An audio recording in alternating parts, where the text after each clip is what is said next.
Just to make a proper introduction, I think Peres failed to mention. Monsieur Peretz a négligé de dire que Monsieur Artibi était aussi vice-président de la Knesset. Mesdames et messieurs, chers invités, si Chetrit et Peretz étaient au gouvernement aujourd'hui, en 3 mois, nous aurions un accord de paix, je vous le garantis. Le conflit israélo-palestinien dure depuis longtemps entre 2 communautés épistémiques et basées sur 2 facteurs. La peur mutuelle et la méfiance mutuelle. Il faut donc surmonter les barrières psychologiques entre ces 2 sociétés traumatisées. Un des grands problèmes de tous les processus de paix qui étaient engagés jusqu'ici et qui n'ont pas su répondre aux préoccupations et aux besoins des populations. Plutôt, nous avons assisté à des jeux de pouvoir entre les politiques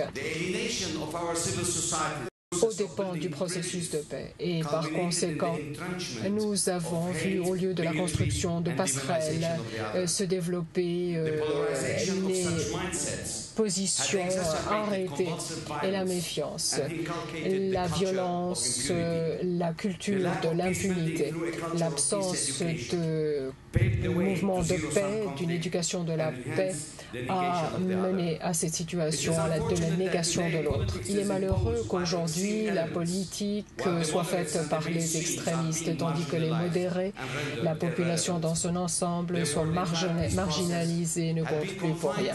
Le processus de paix a donc été confiné aujourd'hui aux paramètres de la gestion des crises plutôt que de la gestion des conflits dont tout le monde doit sortir gagnant. Et c'est la raison pour laquelle nous sommes pris entre l'historiquement inévitable et le politiquement impossible. Nous allons de grands événements en catastrophe.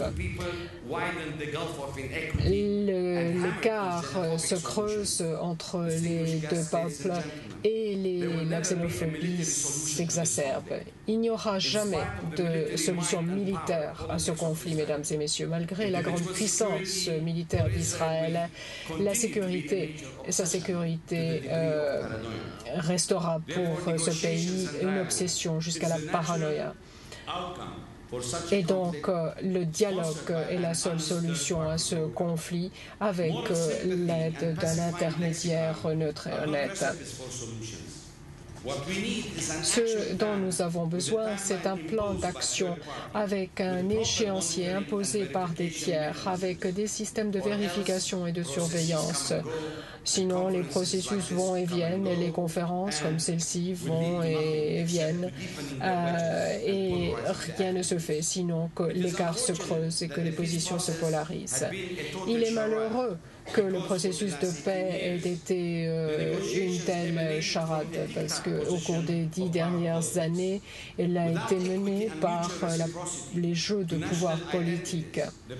Sans tenir compte, si l'on ne tient pas compte des identités nationales, le conflit se poursuivra et il sera toujours impossible pour les uns et les autres de s'accepter comme des partenaires égaux.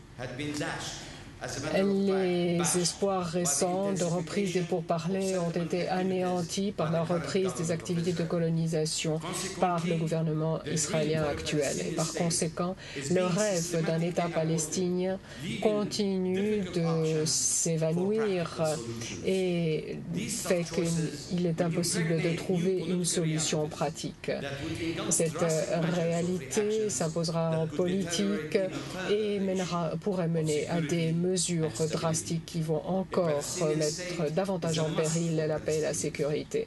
Un État palestinien est indispensable à la population palestinienne et est dans l'intérêt stratégique des États-Unis et du monde entier.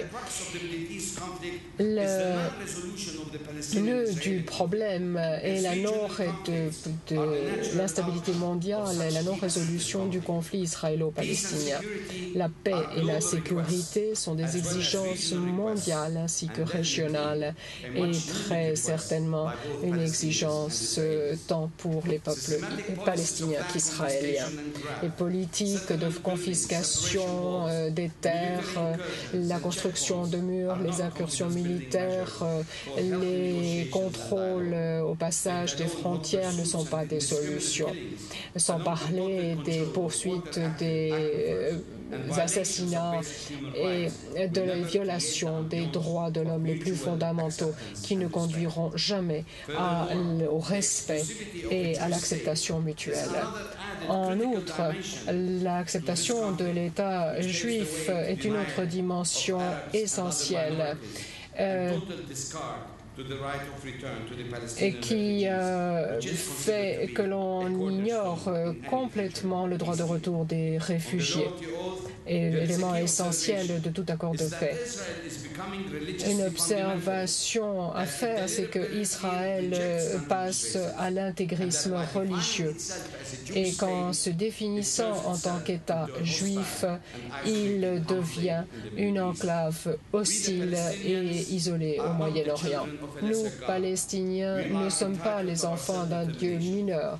Nous avons droit à l'autodétermination et donc à un État qui ne représente que 22% de la Palestine historique. Nous savons exactement ce que nous voulons, nos frontières sont claires, ce sont celles du 4 juin 1967. Nous demandons maintenant à nos amis israéliens de dessiner leurs frontières. Les questions de sécurité ne pourront pas être réglées tant qu'Israël gardera cette attitude d'hégémonie et d'indifférence à l'égard de nos besoins. La paix et la sécurité sont indispensables pour toutes. Il est évident maintenant qu'Israël a le pouvoir militaire, mais nous avons le pouvoir de l'endurance et de la durée, et nous avons le pouvoir démographique.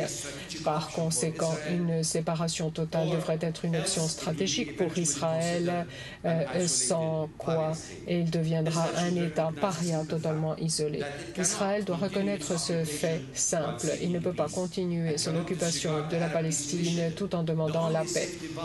La seule soupape de sécurité à son existence et à son acceptation dans la région est un accord avec la Palestine. Nous, Palestiniens, sommes les seuls garants possibles d'un État d'Israël.